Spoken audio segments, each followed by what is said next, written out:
What is good, NIO family? It's Rey-Jay back with another video, and in this one, I'm going to be talking about the one and only NIO stock, what you should be looking out for the future. I'm also going to break down some big news that came out from the CEO of NIO that a lot of people are not paying attention to, and I want to talk about why this is going to be very bullish if NIO actually keeps up with these expectations, and why on earth that's a very bullish catalyst for NIO, and it is playing somewhat of a role in why NIO got a nice bounce, after the earnings report. And before I break down what on earth the big announcement was, why NIO is pumping the way it is, and whether or not we're likely going to continue pumping up the way we are, I do have to mention a couple of things before starting. Firstly, I'm not a financial planner. Don't take any of this as financial advice whatsoever. And also, if you guys can, please smash the like button if you want to see more videos like this. Not only benefits me, it benefits the entire ape community as a whole. And the last things, if you guys can, please check out the Webull link down below and in the description. If you sign up for Webull, the link down below, and deposit any amount of money into the account, you're guaranteed up to 12 free stocks, each worth up to $2,000. The best part is, any could be a free NIO share, a free Tesla share, or a mix of all of them. It's a limited time offer. The offer ends in a week. Check it out before they run out, as there is a limited supply. With that out of the way, let's get on with the video. So I predicted in my previous video that NIO would actually get a nice break above the $11 mark. And I didn't actually expect it to be like this bullish, especially because it's a Friday and also it's a federal holiday. However, if you were watching the markets, if you're watching SPY, you would have noticed that we just got bought and bought and bought and bought throughout the large majority of the day. So my point is, right now the buyers are coming in, they're pushing the market up very hard, and there was no clear sign of sellers. All right, very few sellers. This means that the market is looking very bullish, especially because this was a federal holiday in the United States. It is Veterans Day, and I appreciate all the veterans out there. You guys are loved. You guys have made the ultimate sacrifice. You are very much appreciated. But anyways, guys, NIO and the market continued to pump. So imagine if it wasn't like Veterans Day, imagine if it wasn't a Friday, NIO easily could have gone up another like 15%. But we were up about 11.75%. We still look bullish in my opinion. I want to break down exactly why. So one of the things about why we're bullish is because the market does look, it has more momentum and more potential to actually break key zones. SPY is going to fight for 400.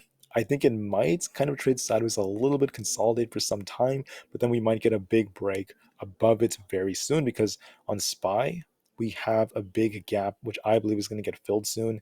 There's this gap right here. That's one of the reasons. Uh, this is actually around, this is the gap around 40, let me see, 407-ish, around there. Yeah, so we are likely going to fill the gap that's just about here, around 410. I think there's another gap somewhere. Actually, let's not worry about the other gap. But right now, it looks pretty bullish. It looks like we are about to retest resistance. To me, that's a very good sign for the markets, and we are seeing lots of buyers coming in. Now, for NIO, there's something else that's really good about the company that just came out from the CEO. All right. So I wanted to talk about the fact that now institutions, now these like articles are talking about NIO reaching 31,000 deliveries. They need more NIO articles because NIO is now trending. Buyers are coming back. The thing about this is I've been talking about this for a while. That NIO, they had a very strong Q3 in my opinion, because there were so many constraints and they managed to break past all those constraints. All right, so this was still a good amount of deliveries. Their margins did end up actually being affected. They did miss on earnings per share. It's not necessarily their fault entirely, right? But at the end of the day, they're still very ambitious. They beat on revenue when it comes to earnings, and I'm still very excited. So I want to break down something that William Lee Bin stated. I don't think it's actually in this article, but I don't necessarily need to show you that. Actually, it's right here. Sorry. But right here, here is the big thing. When it comes to guidance, NIO expects deliveries to actually reach 43 to 48,000 EV deliveries in Q4. All right, that's a 71 to 91% growth year over year. That's even higher than Tesla's growth year over year, or their projected growth. Now, I'm not trying to compare them and say one is better than the other. Both are incredible companies, but the point is that's insane when you actually look at the data. I want to remind you all about this. All right, let's look at NIO's Twitter page. Remember, guys, NIO was doing 10,000 deliveries per month on average in Q3. And for October, right, there are only 2 months left of the year. Just think about that. We have November, then December, and then the year is done. And NIO so far in October, we got, I think, like a 10,000 deliveries, or like somewhere around there. So 10,000 deliveries for October, which means that we are about 33 to 38,000 short of the goal, which means NIO has to deliver 33 to 38,000 cars in November and December. That's insane. That's a crazy, crazy goal they have. And it's not just a goal, it's not just some made up number. The CEO said, expect that.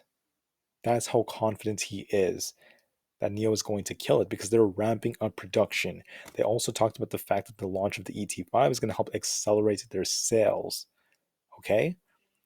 This is bullish as hell news, especially if they reach these goals. That's going to be insane because it's not just about comparing them to other companies, it's about the growth in this company.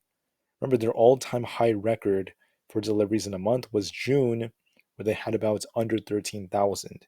And I'm talking about 33 to 38,000 in just 2 months. You guys see how big of an increase in their volume, in their deliveries, and their sales, and everything that's going to be? They believe ET5 is going to be the key to it. I could actually agree with that.